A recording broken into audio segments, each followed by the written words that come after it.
In this animation, I've decided that the leading part of the body for the turn will be the head. Let's imagine that someone might be calling him, so our character wants to turn that way to see who's calling him. First, his head would turn. Then, because the head is the leading part of the action, the chest would follow. Just like in our previous task of a hand swing, the joints were successively following one another. Here, we also want to have a successive breaking of different parts of the body. So after the head turn, the torso will turn a few frames later as well, and then the hips will follow. Let's go to frame 7, select the head, and turn it in, let's say, 3 frames. So on frame 10, let's rotate our head's Y channel, because for now we want to animate only this channel. So select the Rotate Y channel in the channel box and middle mouse drag it to position the head on the right side. So currently we have our head turning first and the rest following later. Now we can select the chest and rotate it in 3 frames later than the head. So on frame 13, let's do the same thing as we did with the head and rotate the Y channel using the middle mouse to position the chest. Because we've rotated the chest on frame 13, our head was affected by that rotation and is now no longer in its place, so we need to fix the head position and rotate it back a little bit. Let's zoom in and go over the frames and check whether our head has a continuous rotation to the right without any changes of direction to the left. Here I've noticed the change. Let's zoom in even closer. So from frame 11 to 12, our head has rotated a little bit to the left and even more on frame 13. And then it is going back again to the right. So on this frame, we've rotated the head perhaps a little bit too much to the left. So let's fix it and leave our head pose somewhat similar to this. Then on frame 18, the head is rotated more to the right. And now let's compare the pose from frame 13 to the pose on frame 10. And we can see that they are very similar, so on frame 10 we could bring the head a little bit back to the left so that our head would have some space to continue its movement to the right. So now, from frame 7, our head starts turning and reaches its almost final position on the right on frame 10. Then it continues to rotate a little bit toward frame 13, and finally on frame 18, it reaches its final pose. All right, so we added an in-between pose for the head and the chest. So let's check the movement. I've noticed that our foot starts lifting the heel from frame 7 all the way to frame 18, and I want this movement to be a little bit quicker and to happen later. So on frame 14, I will zero out the foot roll value so that our foot from frame 7 to 14 stays planted on the ground, and then in 4 frames, right when the hips are rotating, the heel lifts up. Okay, so now our head, chest, and hips are rotating in Y channel at different times and adding some overlap to the action, which brings a lot more life to this movement. But if we look even closer to this movement, we can see that it is still a little bit stiff. And that is because we've only added some in-between poses for the rotation Y channel. We haven't touched rotation Z or X channels yet. Currently, the turning motion from left to right feels like it's happening in a straight line. And as you remember from before when I've talked about arcs, all the movements of living things happen in an arcing motion. So if we have our character change the direction of his head from left to right, he should also dip his head down somewhere in the middle of that motion, that way creating an arcing motion. If we look at the mouth and follow its movement, we can see that it's going in a straight line, and we want to have a more rounded movement.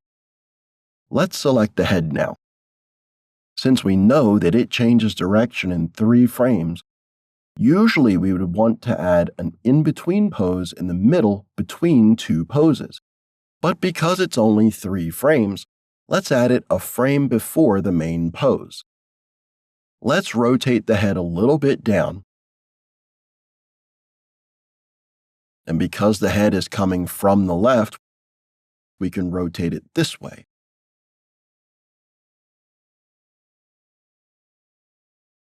Now our character's head turns a little bit in an arc. But that's not enough. We need to do a similar thing for the other body parts as well. So our chest's main motion goes in 6 frames. So let's add an in-between pose on frame 10 and rotate it a little down and to the left.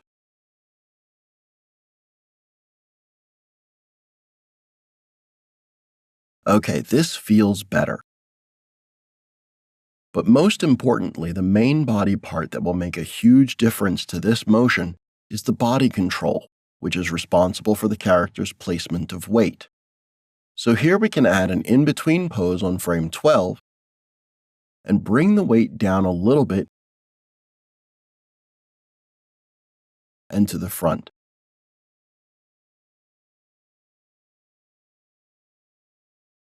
Now our motion is going in an arc and no longer follows a straight line. Let's not forget the hips. On frame 12, let's bring the hips up and a little to the side.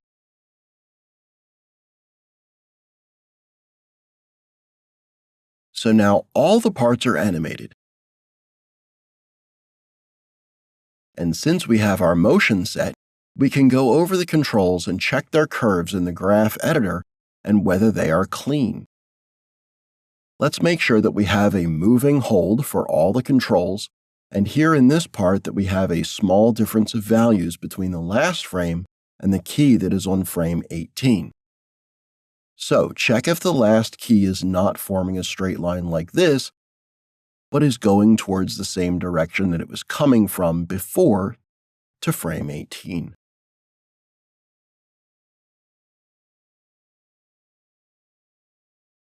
Here we can see that the head dips down and then goes up.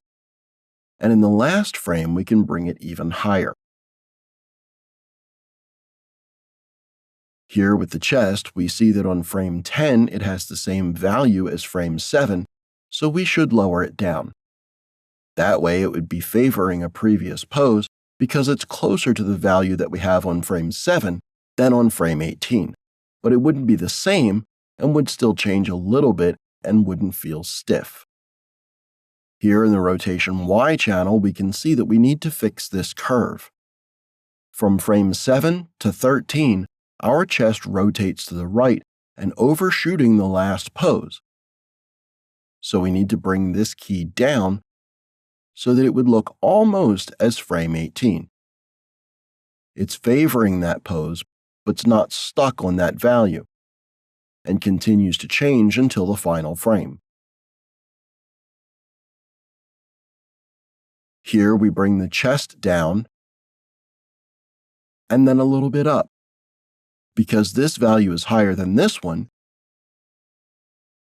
we want the last key to be going the same way it was coming to frame 18, so we need to bring it up.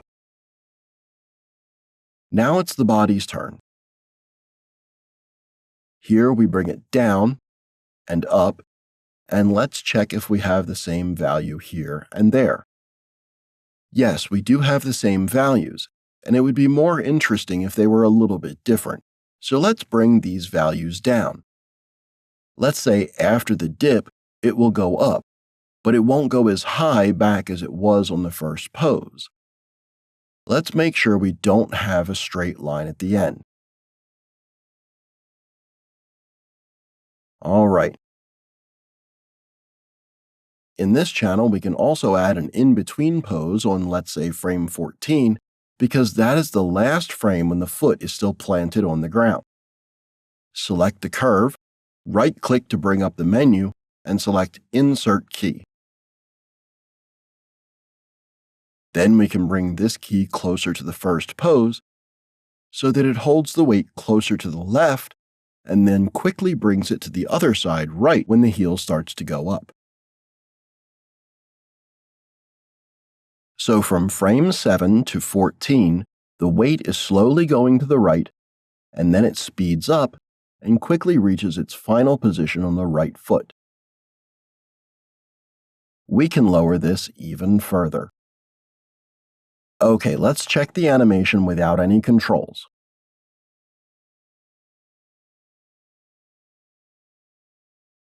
Actually, I don't like the last change that we made, the very sudden move of weight to the right.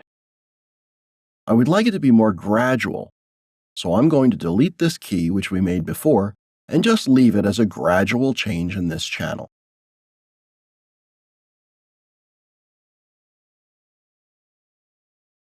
So that was our assignment.